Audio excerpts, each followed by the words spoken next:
Assalamu alaikum, dear friends. Welcome back. Hope you all are fine and living your happy, healthy life. In this video, we will discuss what is mind, why it is necessary to control the mind, and how to control mind. Let's start.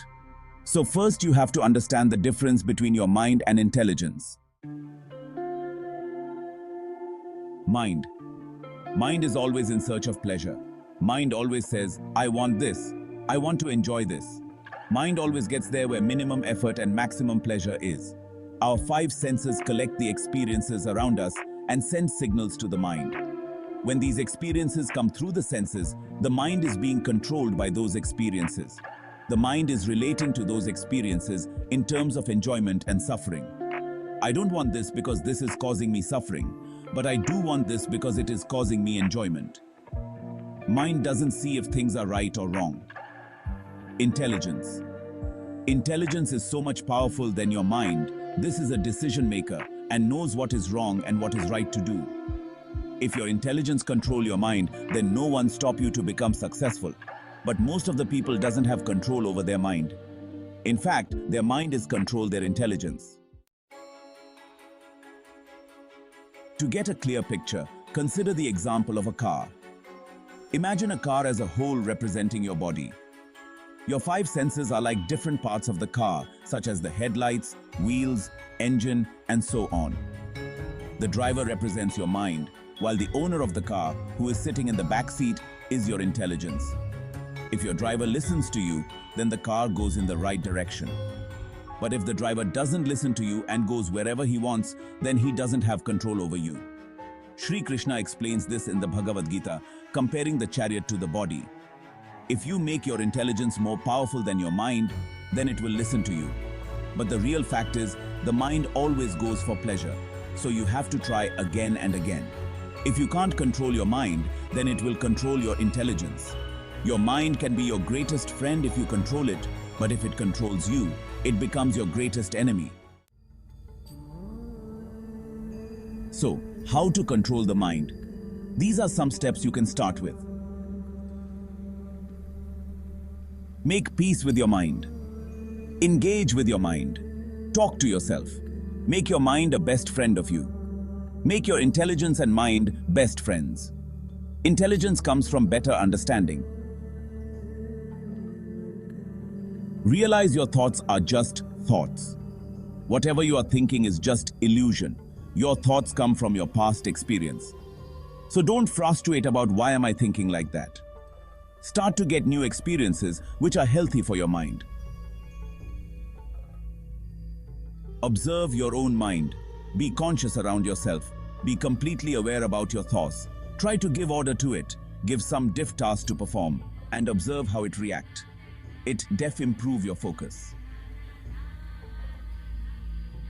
Retrain your mind to rewire your intelligence. If you are become completely aware about your thoughts, that means you are conscious. Then you can use power of your subconscious mind. A subconscious mind is so much powerful than conscious mind. What we say repeatedly, ourselves we become that person one day. Use affirmative technique. Say to yourself, I am. Put in that black space who you want to become. I am intelligent, I am rich, I am healthy, etc. You may not believe this now, but you become conscious about your thoughts, then you will realize this is true.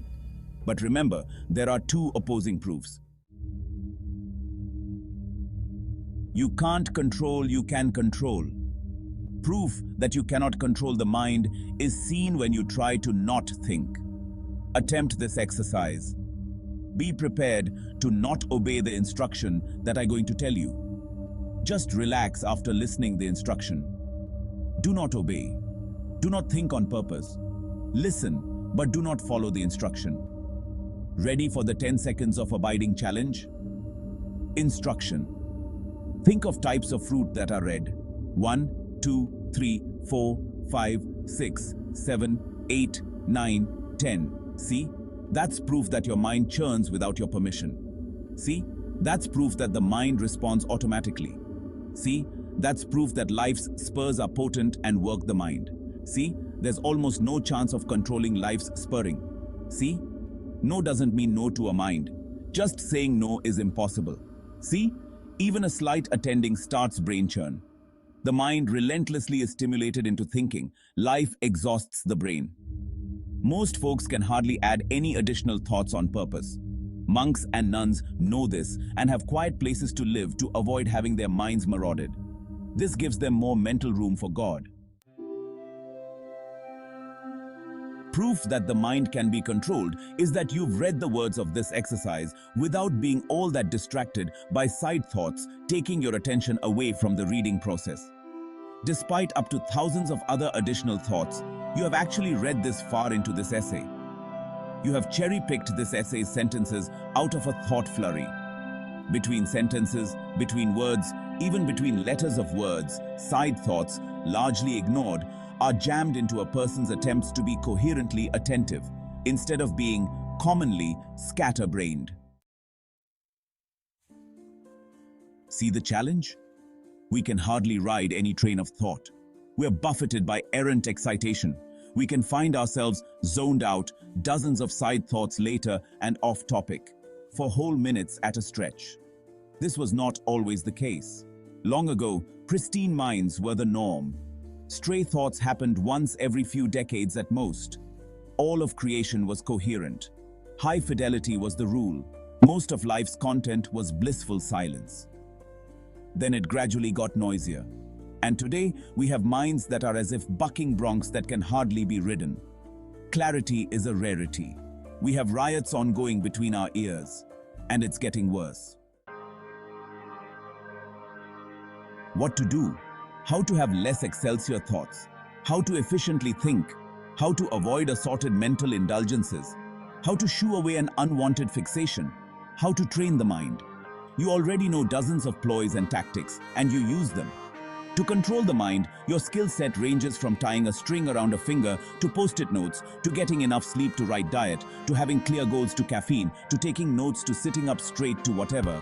You've got a keep-focused toolbox, and most of it is weak tea, hardly. So thanks for listening.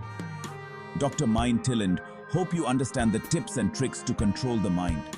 Wish you all the best. Take care of yourself and feel free to ask any type of question. Remember that there is no health without mental health.